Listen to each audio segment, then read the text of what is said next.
Why Jujutsu Infinite is overpriced. Jujutsu Infinite is a new JJK game that has been super hyped in the Roblox anime community and has just been released for testing. But the catch is that it's $30 to get in. Today I'll be discussing my experience with the game and finding out if it lives up to the hype and is it worth your hard-earned money. So without further ado, don't forget to like, subscribe, and let's get straight into this review. Exhibit A, the progression of Jujutsu Infinite. So in Jujutsu Infinite, the way the progression works is very similar to Peroxide, where you have mission board quests. They have now revamped it to now where it gives you more XP and I think more money as well, and the quest is just all around more buffed up. But basically, starting out, you have two quest options: either beat bandits, aka curses, or deliver packages to the middle of nowhere while exploring an empty map. Now, here's my issue with this new system of basically trying to diversify missions. By adding a mission board to the quest, it still does not change the fact that you are going to be doing the same exact mission over and over. The one thing that is cool about the mission board design is that you can press J to teleport back and forth between your missions and spawn, which can make grinding way faster than just having to travel on foot. But this way of grinding makes having an open world kinda pointless, since you will just be fast traveling between your missions. But yeah, you are expected to beat tons of curses up to eventually be able to level up through the grade system as a sorcerer. But once you get to around level 20, you can fight other curse users, not players but AI that kind of fight like players. And it was actually really fun to fight. These AI curse users actually felt like players, and it was super engaging and fun to just learn new combos and stuff on basically what seems to be like Peroxide level AI. I really enjoyed this type of mission and was probably the most fun I had while progressing through the PvE system. There's also a mission where you can capture a point from a certain type of enemy. It's basically just domination, and you basically just capture it by defeating the curses until the percentage goes all the way up to 100%. To actually grade up, you will need cash, and most of the time to get to the higher grades, you will need a certain item in game that drops from the chest you get from either doing a mission or killing a boss. Speaking of rewards, you basically get these drops in forms of a chest, kind of similar to Peroxide. They give you 4 rewards that include spins, cash, XP, and usually come in different values depending on the rarity of the reward that you get. But the final type of mission you usually get is an actual boss. They usually drop the items you need to progress through the grade system in the game. I know the missions might sound like a lot of variety, but truly you will be doing the same exact mission most of the time. There's also a wave dungeon type of game mode too, which I heard gives you a ton of money, which you will need in game to buy certain techniques. And there will be more NPCs around the map that can give you specific moves or items that buff your character even further, but you will need a ton of money while playing this game. Like, the domains literally cost millions of cash in game just to get. But the one thing I dislike is the fact that you must pay 1700 Robux to get Heavenly Restriction, which is around $20 USD. This, in my opinion, is just unacceptable. Locking a cool ability like Toji's Heavenly Restriction behind such a large paywall is just insane. It doesn't make any sense. Another thing you have to worry about while progressing through the game is the quite horrible mastery system that you see in games like Shindo, where you have to use a certain move X amount of times to use another one of your moves in a set, and it just makes grinding a whole lot more annoying, since you will have to level up your mastery for your abilities each time you want to use something new after you spin. Which, yeah, this is a great premium payout for the devs, but for the players it just adds another level of inconvenience for no reason at all. Unfortunately, the PvE system currently in place is just really repetitive. I would have rather them just taken the PvE out completely, or just release the game into paid testing when the PvE was actually more complete. And who knows if they will be wiping people's progression upon release, which will most likely happen, basically making your time grinding essentially pointless. They are trying to improve it bit by bit, but I think the current Peroxide type system just doesn't fit the game, since it's trying to be an open world RPG JJK game, and I just believe a better, more immersive system that maybe has a bit of a story tied to it might be a little better to make it more engaging and less tedious for the player. The PvE for me so far gets about a 5 out of 10, has potential but needs to be reworked entirely. Exhibit B, the combat and PvP of Jujutsu Infinite. So I personally think that the combat of Jujutsu Infinite is probably the most unique on the platform. I think the developers definitely cooked up here as well. With some minor tweaks, we could be seeing one of the best and most unique combat systems on Roblox. Also, the graphics and effects are also stunning, probably some of the best I've seen on the platform by far. The main aspect of the combat is the way you move around. It's very floaty, and you are constantly in the air boosting around, and this just feels naturally really smooth, and I never got tired of moving around the map this way. During the combat sequences, you must learn to always be moving around your enemy and finding the weak point to strike at your enemy for a combo. The game also features a sort of dash rush by using the E key if you're on PC. You can dash into the enemy immediately starting a combo sequence, or you can combo extend by using this feature as well. There is also, of course, an evasive system in the game, but it's a bit inconsistent and doesn't work all the time, leading you to taking big damage from infinite combos at times. There is also a perfect blocking system in the game too, I'm pretty sure. I truly think Jujutsu Infinite combat system is super interesting. It does take a bit to get used to, but it is really fun to play around in. Now, the combat system itself isn't that bad at all, but the one thing that truly takes away from it is the balancing issue the game already has. By default, you only have 2 slots for innate curse abilities, but for 800 Robux, you can get 2 extra slots in order to get more innate curse abilities on top of the 2 you already have. Combo this with the fact that there's exactly 4 special grade powers, which is the best things you can get in the game. You have people walking around using 4 special grade innate powers, spamming their abilities and doing crazy amounts of damage to you. Not to mention the fact that the only cursed powers with domain expansions is the most rare ones, being the legendary and special grade. You are practically at an immediate disadvantage if you don't spend an extra 800 Robux to get more power-ups, so you can compete in the game against people who are using 4. Now, speaking of domain expansions, they're super cool to pull off and function how you would expect. Take someone to your domain, you just are able to stack damage upon damage, basically taking the chunk of their health from them. Now, there is a way to counter domains, and that is by using the simple domain, which basically counters all the effects from the domain expansion used on you. I feel as if domains can be a little bit overpowered, which is canon, but still without a way to properly overtake domains, it can sometimes feel like domain expansion equals death at times. Unfortunately, with such a great base for a combat system, I would hate to see it go to waste because of bad balancing. I know the devs are constantly trying to balance certain abilities and trying to update the game behind the scenes, so I trust that they can maybe get the game to a balanced state before the game is released to the public. But overall, the combat system for me gets about an 8 out of 10. I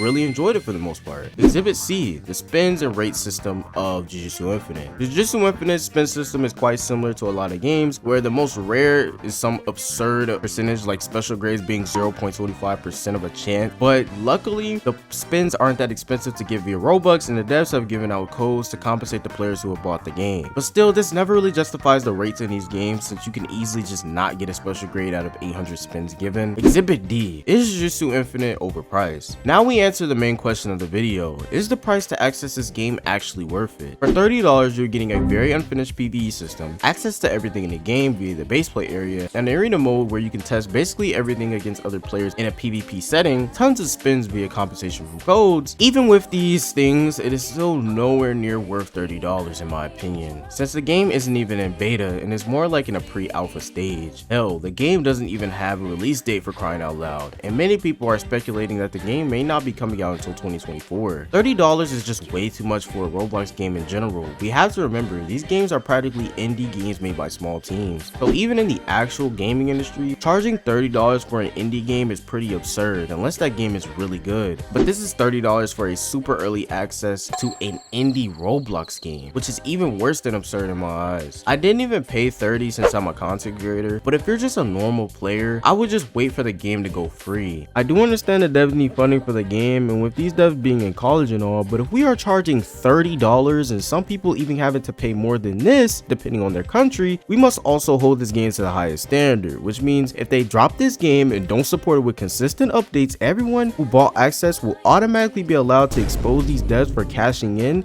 and scamming them. The devs have already made plenty enough to support the game's release, but with how their other games went, I just can't say for sure I trust these devs enough to keep this game afloat. Only time will tell if all these $30 transactions went to the right team. But for everyone thinking about buying, trust me, just wait for it to go free, and I'm sure there'll be resetting data for everyone when the game releases anyway. But as I say in every video, if you guys enjoyed this video and you like some more content like this one, please don't forget to like, subscribe, and I'll see you guys in the next video. Peace.